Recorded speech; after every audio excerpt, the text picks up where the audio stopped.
Welcome to another edition of the TU Sports Extra podcast. We come to you every Friday. I'm in the Tulsa World Newsroom. I'm Patrick Prince, joined as always by Bryce McInnes. You're at home. So kind of a big weekend, Bryce, kind of an exciting weekend. Let's start with the spring game, 11 o'clock tomorrow, Chapman Stadium. Let's start on the offensive side of the ball. Who are you most looking forward to see tomorrow at the spring game?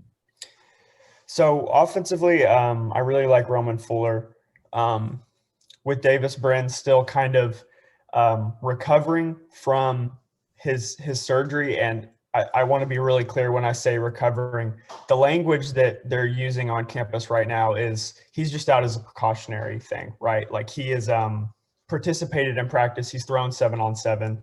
He just hasn't done any of the team stuff. But with that being said, he won't be able to play in the live action spring game stuff tomorrow. Roman Fuller played in last year's spring game, went 12 of 18. So I'm looking forward to seeing him. And then on the defensive side of the ball, I'm really looking forward to seeing Tyon Davis, cornerback. He's kind of a guy that defensive coordinator Luke Olson has harped on as being a guy who's stepped up, a returner who's going to be a leader on this defense. So those are my two keys to the game on either side of the ball. Well, and you were kind of talking before we were on air that they do expect Davis Brin to be 100% by season, correct? Right. Okay. So, but having said that, you might need Fuller going forward a little bit from time to time. He might be an important guy, correct? Yeah, absolutely. Yeah. And Bryce, it's kind of it's a big weekend overall for TU. They seem to have a little bit of momentum over there at 11th and Harvard. Mm-hmm. Conkle's been a big part of that. The football team's coming off a winning record, a bowl winning season, and they're gonna honor some former greats at TU. What can you say about that?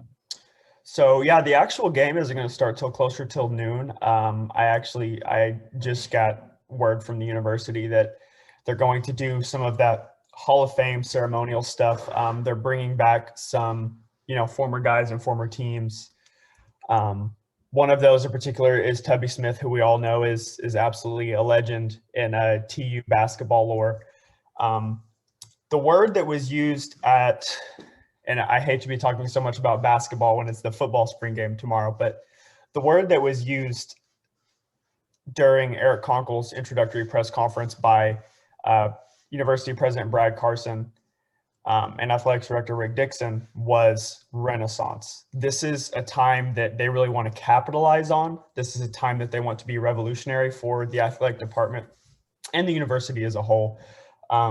So it makes sense that they're going to make this weekend much more than just a spring game. They're going to honor some legends. I'm sure probably many of the other athletics teams that are on campus are going to be in attendance, going to be kind of making their rounds and showing support for the football program as well. Now you mentioned Tubby. Who else are they going to honor? They've got Tubby Smith, Jeb Blount, who was a quarterback from 1972 to 75, helped them to two Missouri Valley Conference championship games. They're bringing back the 1971 baseball team. Michelle Schuscher, I kind of get her name wrong sometimes, but was a great rower at TU from 2004 to 08. So they've got a kind of a collective of the whole athletic department, former athletes, coaches from different parts of the athletic programs that TU has to offer. It's not a real podcast, Bryce, unless we hear a dog barking in the background. So sorry, I'm sure our listeners know about Belle McInnes by now, my 8-pound Yorkie. She really likes to be involved in the process.